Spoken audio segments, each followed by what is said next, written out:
Quand Accolade travaille plus fort sur le marketing de sa mascotte que sur son jeu, comment ça pourrait mal tourner? What could possibly go wrong?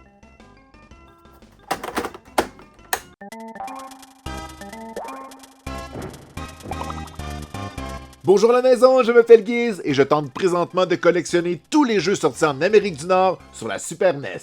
Aujourd'hui, on accueille Bob Z in Close Encounters of the Third Kind, un jeu sorti en mai 93 et édité par Accolade. Y a-tu juste moi que Accolade, ça leur rappelle Test Drive?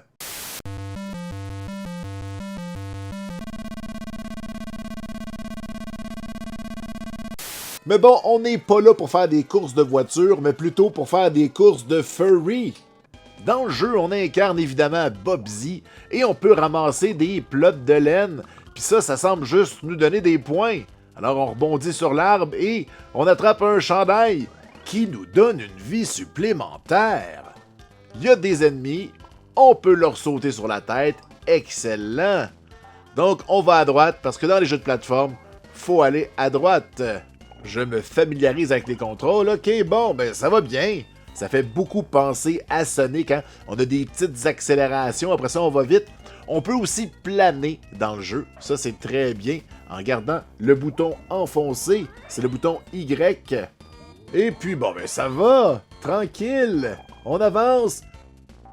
Ah ouais, ok, on meurt d'un coup. Au moins dans Sonic the Hedgehog, on avait une deuxième chance. Tant qu'on avait des scènes, si on se faisait toucher, on pouvait récupérer des scènes et se faire retoucher à nouveau. Ça pardonnait un peu plus. Au moins pour compenser, on commence avec 9 vies. Parce que c'est un chat. Le manuel commence avec une BD en couleur de plusieurs pages. Ça c'est très cool pour l'époque et je vous résume l'histoire en quelques mots. Bob Z possède la plus grande collection de laine au monde, incluant la rare toison d'or. Cela fait de lui une cible fréquente des Woolies, une race d'extraterrestres passionnés de laine, originaire de la planète Rayon, dirigée par les reines Polly et Esther. Attends une minute, la fameuse toison d'or? Oui, c'est bien lui, Tintin. Tintin en pleine action. Attention à ce que vous faites, temps de place! Qu'est-ce qui m'a fichu un équipage pareil? Et voilà le capitaine Haddock et ses célèbres jurons. Tintin et le mystère de la toison d'or. Ben oui, tant qu'à faire des références et des jeux de mots, le jeu en est rempli, en commençant par le titre « In Close Encounters of the Third Kind ». Eh bien ça, c'est évidemment une référence à « Close Encounters of the Third Kind ». Puis presque chaque début de niveau a un jeu de mots, puis une phrase cool et branchée. What could possibly go wrong? More like a bridge too short. Hey, whatever blows your hair back. Hey, I thought I saw Elvis back there. C'est drôle! Et quoi de plus cool que nous dire « Hey, t'es encore en train de jouer dans le dernier niveau? » Well, are you still playing this thing? Ben oui, ce dernier niveau dans lequel on est enfin en train d'attaquer les extraterrestres. Et heureusement, il y a encore des balles de laine partout. C'est bien fait, la vie. Bon, j'espère que je vais pouvoir leur casser la gueule. Ah ben non, je suis mort. Ben là, ça va trop vite. On va aller voir ce que la cassette a dans le ventre. Dans cet état-là, on parle d'un jeu à 22$, donc c'est abordable. Mais nous, ce qui nous intéresse, c'est le circuit imprimé.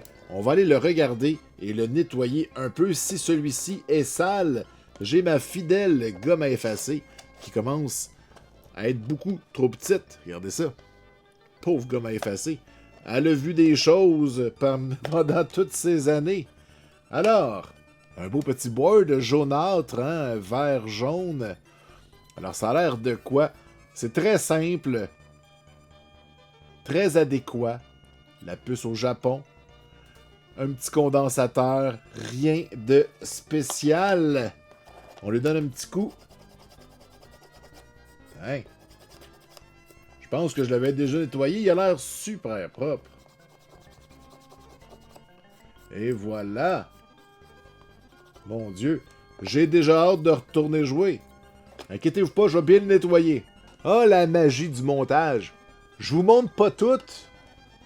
Comme dans plusieurs jeux de plateforme de l'époque, il y a des sauts de l'ange, mais heureusement, Avec L puis R, on est capable de regarder en avant de nous autres, ce qui est un peu anticlimatique pour un jeu qui est supposé se faire super rapidement. Et à la fin d'un niveau, on pogne la plotte de laine finale. Et regardez notre personnage, s'il est cool. Oh mon Dieu, mais quelle mascotte! J'y crois, c'est le futur. Sonic et Mario n'ont qu'à bien se tenir. Mais si on veut devenir le futur Mario ou le futur Sonic, ce serait quoi la meilleure façon de promouvoir notre mascotte? Un dessin animé?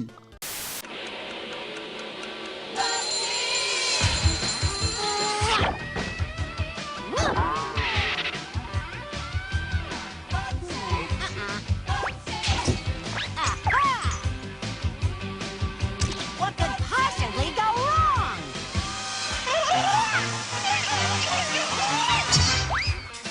Même si Bubsy était cool et utilisait sa catchphrase « What could possibly go wrong? » Ben c'était plate, personne n'a mis le pilote, puis ben ça a été cancellé.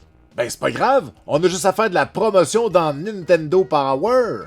J'ai juste trouvé 2 mentions, une dans le volume 48 qui a un poster géant « Coming soon » dans votre Super NES de Accolade, ainsi que cette petite mention dans le volume 53 dans les Classified Passwords. Hey, c'est nono, on nous donne les codes de tous les niveaux ou presque. 16, c'est le dernier. Pour les utiliser, il faut appuyer sur Select dans le menu principal, repinser Select vis-à-vis Passcode, on entre le code. Tiens, on va aller au niveau 15 qui est l'avant-dernier niveau du jeu.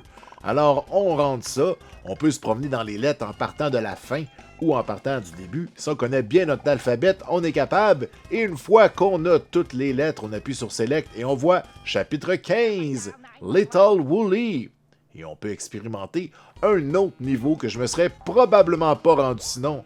Oh, une toile d'araignée! Je suis mort. Le jeu est sorti sur plein de plateformes, sur PC, j'ai ici la version Sega Genesis, et même si c'était super dur, le jeu a eu plein de bonnes notes.